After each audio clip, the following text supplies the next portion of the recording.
அன்பார்ந்த நேயர்களுக்கு சாந்தியும் சமாதானமும் உண்டாவதாக. இன்று எமது குளோபல் ஆய்வில் வெனிசுலா நாட்டில் ஒரு பாரிய பதட்டம், அதாவது உலகத்தில் இன்னொரு போர் தற்போது ஆரம்பிக்க போகின்றது. பாலஸ்தீனத்தில், உக்ரைனில், சூடானில், அடுத்து வெனிசுலா என்ற ஒரு பெயரும் இந்த போர் வலைக்குள் மிக மிக விரைவில் வரப்போகின்றது. இனி அநேகமாக இந்த வெனிசுலாவில் மக்கள் இறந்தார்கள், குண்டு வெடித்தது, அதிகளாக மக்கள் இடம்பெயர்கிறார்கள் என்ற செய்தியெல்லாம் இந்த சூடான், பலஸ்தீன், உக்ரைன் போல எமது காதுகளில் அதிகம் கேட்கக்கூடிய ஒரு நிலை தற்போது உருவாகிவிட்டது. சரி, இப்ப என்ன நடக்க போகுது என்று சொல்லி ஆரம்பத்திலிருந்து முடிவு வரையும் பார்ப்போம். முழுமையாக வீடியோவை கேளுங்கள்.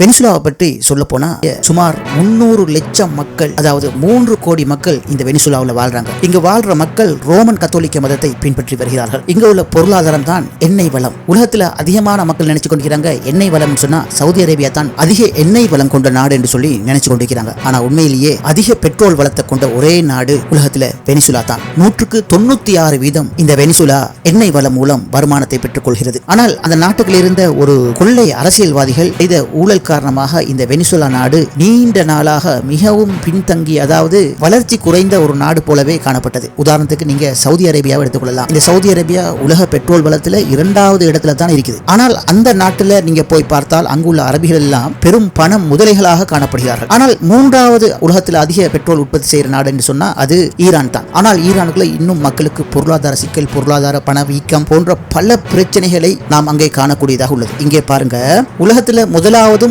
3வதும் பெட்ரோல் உற்பத்தி செய்யற நாடு மிக கஷ்டமான நிலையில இருக்க, உலகத்துல 2வது நிலையில இருக்கிற பெட்ரோல் உற்பத்தி செய்யற நாட்டு மக்கள், அரசர்கள் எல்லாம் செல்வ செழிப்பாக இருக்கிறாங்க. அது எப்படி அப்படின்னு நீங்க யோசிப்பீங்க. அதுதான் சர்வதேச அரசியல். இன்னொரு மாதிரி சொன்னா அமெரிக்கன் இன்டர்நேஷனல் பொலிட்டிக்கல் சிஸ்டம். அதாவது அமெரிக்கா சர்வதேச ரீதியில தங்களுடைய அரசியல் வெளிநாட்டு கொள்கைகள் எல்லாம் எப்படி பேணுது என்கிறத பொறுத்து தான் ஒரு நாடு என்ன வளம் இருந்தாலும் வளம் இல்லாட்டியும் அந்த நாடு முன்னுக்கு வரலாம். அதாவது அமெரிக்கா விரும்பினா முன்னுக்கு வரலாம், விரும்பாட்டி என்ன வளம் பணம் இருந்தாலும் அந்த நாடு தலை தூக்கவே முடியாது என்பதற்கு இந்த வெனிசுலாவும் ஈரானும் மிக முக்கியமான ஒரு உதாரணம். ஈரான் இதனை தவிர்க்கத்தான் ராணுவ பலத்தை அதிகரித்து வருகிறது. இந்த மாதிரி அராஜகத்தை அழிக்கத்தான் தங்களுடைய ஏவுகணை பலங்களை அதிகரித்து போர் வெறியுடன் குந்திக் கொண்டிருக்கின்றது. இந்த வகையிலே சகோதரர்களே, வெனிசுலா நீண்ட காலமாக முதலாளித்துவ ஆட்சி, அதாவது முதலாளித்துவ ஆட்சி என்று சொன்னா அங்கே இருக்கிற சொத்துக்கள் எல்லாம் பெரும் பணக்காரர்கள் வாங்கி மேலும் மேலும் அதனை கொண்டு வியாபாரம் செய்து பெரிய பணக்கார தனவந்தர்களாக மாறலாம். அந்த வருமானம் அந்த நாட்டு பொதுமக்களுக்கு சென்றடைய வேண்டும் என்ற ஒரு கட்டாயம் நிர்பந்தம் கிடையாது. எங்க பார்த்தாலும் தனியார் துறையின் ஆதிக்கம் காணப்படும். அதனால் என்ன நடந்தது, எல்லாருமே லாப நோக்கமாக கொண்டு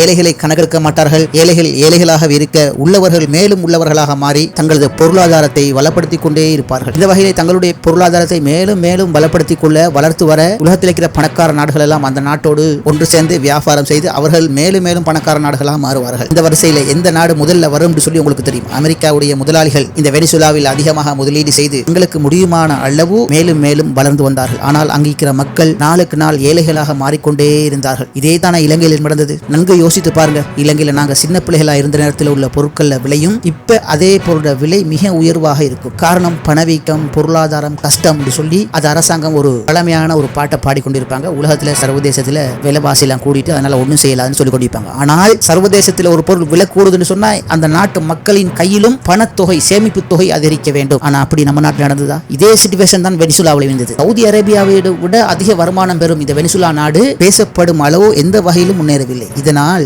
அந்த நாட்டு மக்கள் சிந்தித்தார்கள். இந்த முதலாளித்துவ, அதாவது தனியாரை மையப்படுத்தி ஆட்சி முறையை மாற்ற வேண்டும் என்று சிந்தித்தார்கள். அதற்கு பொருத்தமான உலகத்தில் உள்ள நல்ல கொள்கையாக இப்போது பார்க்கப்படுவது இந்த சோசலிச சம உடைமை ஆட்சி முறையே சிறந்தது என்று முடிவு செய்து 2013ஆம் ஆண்டு அந்த நாட்டு மக்கள் முதலாளித்துவ சிந்தனை கொண்ட இந்த ஊழல் கொள்ளை நிறைந்த ஆட்சியை நீக்கிவிட்டு சோசலிச கொள்கையை பின்பற்றக்கூடிய ஆட்சி முறையை தெரிவு செய்கிறார்கள். இந்த ஆட்சியில தான் மதுரோ அவர்கள் 2013 ஏப்ரல் மாதம் ஜனாதிபதியாக மாறுகிறார். இவ்வாறு அவர் ஆட்சியை பொறுப்பெடுத்தவுடன் பல சீர்திருத்தங்களை அந்த நாட்டுக்குள் அமல்படுத்துகிறார். அதாவது மக்களை சுரண்டி அதிக லாபம் எடுக்கும் கம்பெனிகளை, தேசிய கம்பெனிகள், அதாவது உள்நாட்டு கம்பெனிகளுக்கு தலையிட்டு அரச கண்காணிப்போடு மக்களுக்கு பாதகம் இல்லாத வகையில் மக்கள் எதையும் கொள்வனவு செய்யக்கூடிய சக்தி உள்ள அடிப்படையில் எந்த பொருளையும் எந்த உற்பத்தியும் செய்யலாம் என்ற ஒரு திட்டத்தை வித்திடுகிறார். மேலும் பல வெளிநாட்டு கம்பெனிகள் உள்நாட்டில் அதிக லாபம் பெற்று உழைத்து வந்தது. அவற்றையெல்லாம் நீக்குகின்றார், சட்டங்களை மாற்றுகின்றார். அதாவது உள்நாட்டு மக்கள் ஏழைகள் நிறைவாக இருக்க வேண்டும், நீங்களும் நஷ்டப்படக்கூடாது, இல்லாத ஏழை மக்களும் நஷ்டமடையக்கூடாது என்ற சமதர்ம சம உடைமை கொள்கையை நாட்டுக்குள் அமுல்படுத்துகிறார். இதனால் இந்த அமெரிக்காவுக்கு ஆதரவான அமெரிக்க கம்பெனிகள் உட்பட பல சர்வதேச கம்பெனிகள் எல்லாம் நஷ்டமடைஞ்சது என்று சொல்ல முடியாது, லாபம் குறைஞ்சது. அதனால் இந்த கம்பெனி எல்லாம் சொல்லிச்சது இதுக்கு பிறகு இந்த நாட்டில் கம்பெனி நடத்தி எந்த பிரயோசனம் இல்லை, அதாவது லாபம் குறை என்று சொல்லாம பிரயோசனம் இல்லை என்று சொல்லிவிட்டு அவர்கள் எல்லாம் வெளியேறிவிட்டார்கள். இதனால் அந்த கம்பெனியில் வேலை செய்த உள்நாட்டு மக்களுடைய வேலை வாய்ப்புகள் இல்லாமல் சென்றது மறுக்க முடியாத ஒன்று. இருந்தாலும் மதுரோவோ சொன்னார், உள்நாட்டு மக்களை சுரண்டி தனியார் துறை மிகப்பெரிய லாபம் அடைய முடியாது என்று அவர் திடமாக தனது கொள்கையை நாட்டுக்குள் அமல்படுத்தி வந்தார். அப்போது அங்கிருக்கிற மக்கள் அடுத்த முறை இவரை துரத்திடுவாங்க, பாருங்க நயமா பேருக்கு வேலை இல்லாம போயிட்டு இவர கொள்கை இந்த நாட்டுக்கு பொருத்தம் இல்லை, இந்த இலங்கையில சொல்ற மாதிரியே சொல்லிக் கொண்டிருந்தாங்க. ஆனால் அடுத்த தேர்தல் 2018 நடைபெற்றது. எவ்வாறு 2018 நடைபெறும் போது அமெரிக்கா உட்பட ஐரோப்பிய நாடுகள் கம்பெனிகள் எல்லாம் எப்படியாவது இந்த மதுரோவை துரத்திடணும், முதலாளித்துவ ஆட்சியை கொண்டு வந்தா தான் நாங்க அங்க போய் கம்பெனி எல்லாம் வாங்கி நல்லா உழைக்கலாம் என்று வெனிசுலா மக்களையும் பிரெயின் வாஷ் பண்றது மாத்திரம் இல்லாம இந்த அமெரிக்கா நாடுகள் எல்லாம் வெனிசுலாவில் உள்ள முதலாளித்துவ கட்சிக்கு அமோக ஆதரவை வெளிநாடுகளில் இருந்து ஊடகங்கள் வாயிலாக வெளிப்படுத்தினார்கள். ஆனால் அங்கிருக்கிற உண்மையான நிலைமையை பார்த்து கொண்டிருக்கின்ற அந்த நாட்டு மக்கள் இந்த முதலாளித்துவம் சிறந்ததா சோசலிசம் சிறந்ததா என்று முடிவு செய்தார்கள். முதலாளித்துவம் என்பது உள்ளவர்கள் மேலும் உள்ளவர்களாக மாறுவது, சோசலிசம் சமஷ்டி என்பது இல்லாதவர்கள் உள்ளவர்களாக மாறுவது, அதற்காக முதலாளிகள் ஏழைகளாகுவது என்பது இல்லை. முதலாளிமார்களுக்கு வரும் வருமானத்தில் முன்பு போல அல்லாமல் லாபம் குறையும், அவ்வளவுதான். இந்த வகையிலேயே இந்த வெனிசுலாவில் வறுமையாக பொருளாதாரத்தை கஷ்டப்பட்டும் கடனும் சேமிப்பும் இல்லாமல் வாழ்ந்த மக்கள் விரும்பியது மறுபடியும் அதே மதுரோவுடைய சோசலிச ஆட்சியை தான் விரும்பினார்கள். இதனால் மறுபடியும் வெனிசுலாவுக்கு ஜனாதிபதியானார். இதை பார்த்த அமெரிக்காவுக்கு பொறுக்கவே இல்லை. அமெரிக்கா சத்தமிட்டது. எப்படி 2018 வெனிசுலாவில் நடந்த தேர்தல் ஊழல் நிறைந்தது, மோசடி நிறைந்தது, அதனால் மறுபடியும் இதே மதுரோவை வந்துவிட்டான், நாங்கள் இந்த அரசாங்கத்தை ஏற்றுக்கொள்ள மாட்டோம் என்றெல்லாம் அமெரிக்கா சத்தமிட்டது. ஆனால் வெனிசுலாவோ அவற்றை கண்டு கொள்ளவே இல்லை. மதுரோ ஜனாதிபதியானார். இந்த அமெரிக்காவோ 2013 இருந்தே வெனிசுலாவோடு யாரும் பொருளாதார ரீதியில் தொடர்புகளை வைத்துக் கொள்ளக்கூடாது, அந்த நாட்டு அரசாங்கம் உறுதியாக இல்லை, அப்படி இப்படின்னு சொல்லி தங்களுக்கு சார்பான நாடுகளில் எல்லாம் நிர்பந்தங்களையும் பிரச்சாரங்களையும் செய்து வெனிசுலாவை சர்வதேசத்திலிருந்து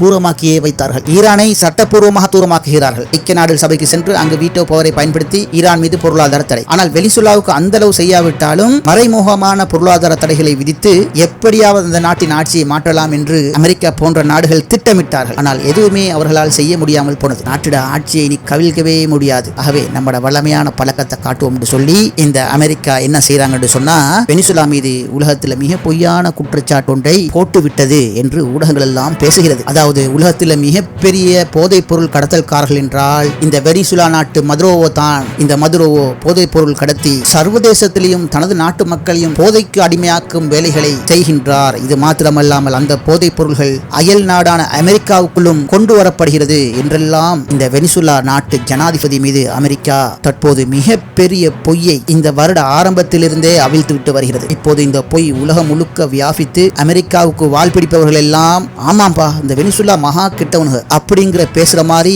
அமெரிக்காவுக்கு சார்பான யூடியூப்கள், அமெரிக்காவுக்கு சார்பான செய்தித்தளங்கள், பத்திரிகைகள் எல்லாம் உலக மக்களின் சிந்தனையை மாற்றி வருகிறது. இவ்வாறு மாற்றப்பட்ட சிந்தனையோடு இந்த வருடம் ஆரம்பத்திலிருந்து அமெரிக்கா மிக கடுமையான குற்றச்சாட்டுகளை, அதாவது போதைப் பொருள் கடத்தல் மன்னன் இந்த வெனிசுலா ஜனாதிபதி என்று தொடர்ந்து கருத்துக்களை வெளியிட்டு வருகிறது. இவை மாத்திரமல்லாமல் வெனிசுலா நாட்டுக்கு வந்து செல்லும் கப்பல்கள் மீது அமெரிக்காவுடைய போர்க்கப்பல்கள் சாதாரண தாக்குதல் அல்ல, ராக்கெட் தாக்குதல்களை நடத்துகிறது. இந்த தாக்குதல்கள் சட்டவிரோதமானது என்று குறிப்பிடுகிறது. அதாவது சர்வதேச கடலில் சர்வதேச நீதிமன்ற சட்ட அனுமதி இல்லாமல் ஐநா அதிகாரிகள் குறிப்பிட்டதாக அல் ஜசீரா ஊடகம் குறிப்பிடுகிறது. மேலும் அல் ஜசீரா இது பற்றி பேசும்போது ஐநா சர்வதேச நிபுணர்கள் இது பற்றி கருத்து கூறினார்களாம். இந்த தாக்குதல் சர்வதேச சட்டத்திற்கும் அமெரிக்கா சட்டத்துக்கும் எதிரானவை என்று கடுமையாக விமர்சித்ததாக குறிப்பிடுகிறது. இதுவரையும் நடந்த சம்பவங்களின்படி செப்டம்பர் 2ஆம் தேதி முதல் இன்று வரை சுமார் 10 படகுகளை அமெரிக்க ராணுவம் அத்லாந்திக் சமுத்திரத்தின் கரிபியன் கடலோரத்தில் வந்த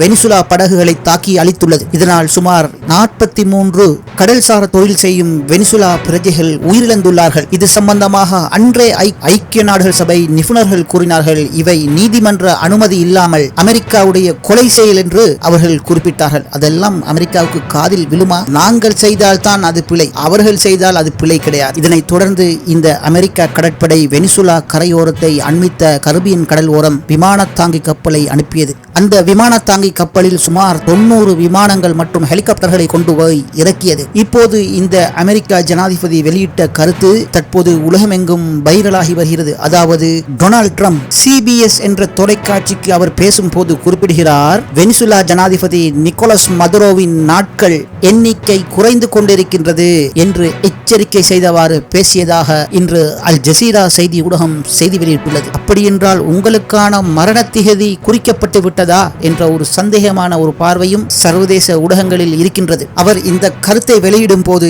இந்த கரிபியன் கடல் ஓரம் அதிகளவான அமெரிக்க படைகள் திரண்டு கொண்டிருக்கும் நேரத்தில் தான் இந்த செய்தியையும் இந்த டொனால்ட் ட்ரம்ப் வெளியிட்டதாக அல் ஜசீரா குறிப்பிடுகிறது. இது சம்பந்தமாக ஐநா அதிகாரிகள் திரும்ப அமெரிக்காவுக்கு குறிப்பிட்டுள்ளார்கள். இந்த தாக்குதல் சர்வதேச சட்டத்திற்கும் அமெரிக்காவுடைய சட்டத்துக்கும் எதிரானவை என்று கடுமையாக விமர்சித்து வருகிறார்கள். இந்த வகையில் அமெரிக்க ஊடகங்கள் கூட இது பற்றி செய்திகளை தற்போது வெளியிட்டு வருவதாக இந்த செய்தி குறிப்பிடுகிறது. அதாவது அமெரிக்க ஊடகங்கள் குறிப்பிடுகிறதாம், நார்கோ டெரரிசம் எனப்படும் போதைப் பொருள் குற்றங்களுக்கு எதிராக வாஷிங்டன் தற்போது போர் செய்ய தயாராகி வருகிறது என்று கூறுகிறதாம். வெனிசுலா அதிபரின் நாள் குறைந்து வருகிறது என்று குறிப்பிடும் அமெரிக்க ஜனாதிபதி, நான் வெனிசுலா மீது தாக்குதல் நடத்தப் போகிறேன் அல்லது தாக்குதல் நடத்த மாட்டேன் என்பதை எதையும் கூற மாட்டேன் என்று லாஜிக்கலாக விடையளிப்பதாக தெரிய வருகிறது. ஆனால் வெனிசுலா ஜனாதிபதி நிக்கோலஸ் மதுரோவோ சொல்கிறார், வெனிசுலாவில் ஆட்சி மாற்றத்தை ஏற்படுத்தவும் வெனிசுலாவின் எண்ணெய் வளங்களை ஆக்கிரமிக்கவுமே இந்த அமெரிக்கா பொய்யான குற்றச்சாட்டுகளை எங்கள் நாட்டு மீது சுமத்தி வருகிறது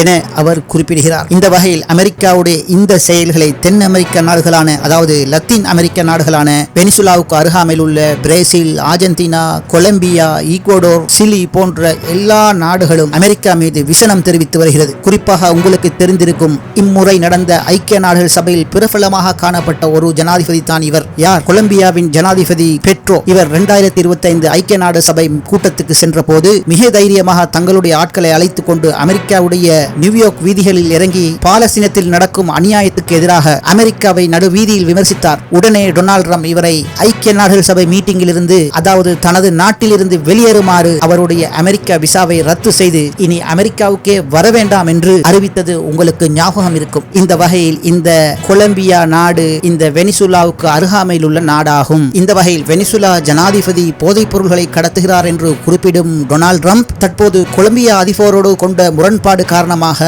வெனிசுலாவுக்கு சுமத்தப்பட்ட அதே குற்றத்தை கொலம்பியா மீதும் தற்போது அமெரிக்கா விதித்து விட்டது. அதாவது அமெரிக்கா சொல்கிறது, கொலம்பியாவும் போதைப் பொருள் கடத்தல் விடயங்களில் ஈடுபடுகிறது என்று கொலம்பியா மீதும் குற்றம் சுமத்துகிறது இந்த டொனால்ட் ட்ரம்ப் அரசாங்கம். எனவே தற்போது மிகப்பெரிய நீண்ட போருக்கு, அதாவது தென் அமெரிக்க நாடுகளோடு மோதுவதற்கு, குறிப்பாக வெனிசுலா கொலம்பியா நாடுகளோடு மோதும் போது தென் அமெரிக்க நாடுகளுடைய கூட்டு ஒப்பந்தத்தின் கீழ் இந்த வெனிசுலா கொலம்பியாவோடு பிரேசில், ஆர்ஜென்டினா, ஈக்வடோர் போன்ற நாடுகள் ஒன்று சேர்ந்து கொள்ளும் என்பதில் சந்தேகமில்லை. சரி, பொறுத்திருந்து பார்ப்போம் இந்த அமெரிக்காவுடைய இரத்த தாகம் எங்கு எந்த இடத்தில் நிறைவு பெறும் என்பதை எதிர்பார்த்திருப்போம்.